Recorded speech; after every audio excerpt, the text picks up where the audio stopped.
Welcome to Catholic Daily Mass Readings. Today is Saturday, the 13th of June, 2026, Saturday of Week 10 in Ordinary Time.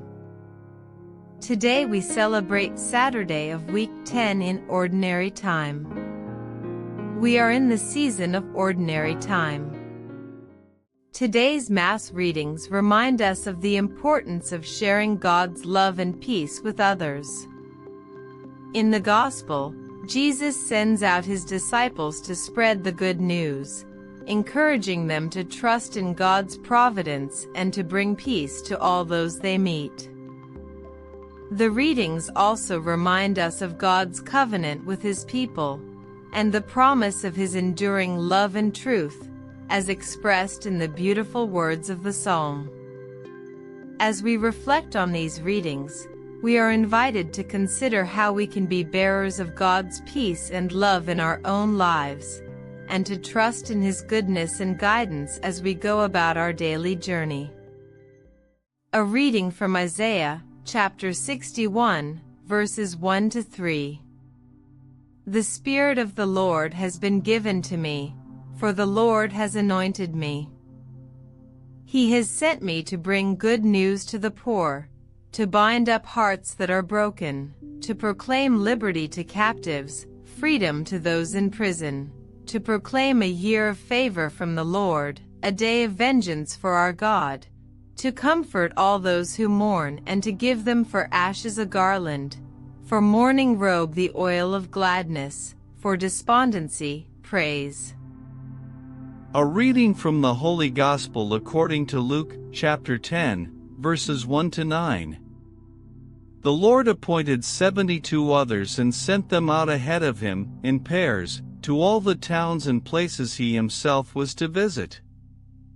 He said to them, "The harvest is rich but the laborers are few, so ask the Lord of the harvest to send laborers to his harvest. Start off now, but remember, I am sending you out like lambs among wolves. Carry no purse, no haversack, no sandals. Salute no one on the road. Whatever house you go into, let your first words be, 'Peace to this house.'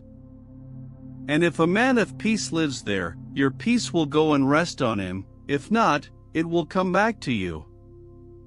Stay in the same house, taking what food and drink they have to offer, for the laborer deserves his wages. Do not move from house to house. Whenever you go into a town where they make you welcome, eat what is set before you. Cure those in it who are sick, and say, 'The kingdom of God is very near to you.'" Take a moment to reflect. When our honesty is questioned, we might instinctively say, "I swear to God," to lend credibility to our words. This practice has its roots in Old Testament teachings, where the Israelites were instructed not to profane God's name by swearing falsely. The goal was to promote trust and honesty, with the understanding that when a person made a vow or oath, they were bound to fulfill it exactly as promised. Over time, however, the practice of swearing oaths changed, and people began to invoke created things, like heaven or their own bodies, rather than God's name directly. This shift allowed oaths to become tools of deception and manipulation, rather than a means of truth-telling and reverence for God. Jesus addresses this misuse in today's Gospel, elevating the principle of truthfulness to a higher standard that applies to all people and circumstances. Jesus calls his disciples to live with profound integrity, where their simple word is sufficient, and truthfulness flows from a heart that is honest and upright. He invites us to a radical interior transformation, where our speech is a natural expression of our union with God, who is the fullness of truth.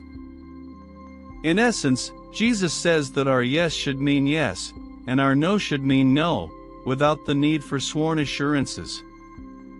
This teaching is part of Jesus' broader mission to fulfill the Old Testament law, as He reveals a new standard of morality that transforms our hearts and actions.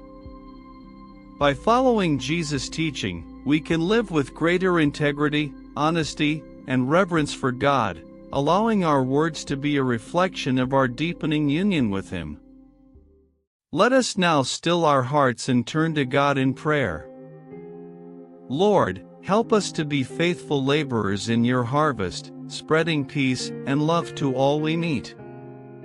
Guide us as we journey, and give us the courage to trust in your providence, that we may bring your peace to rest on all those we encounter, and return to you with hearts full of joy.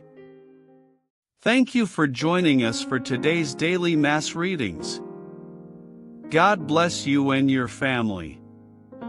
Subscribe for daily readings, and we will see you tomorrow.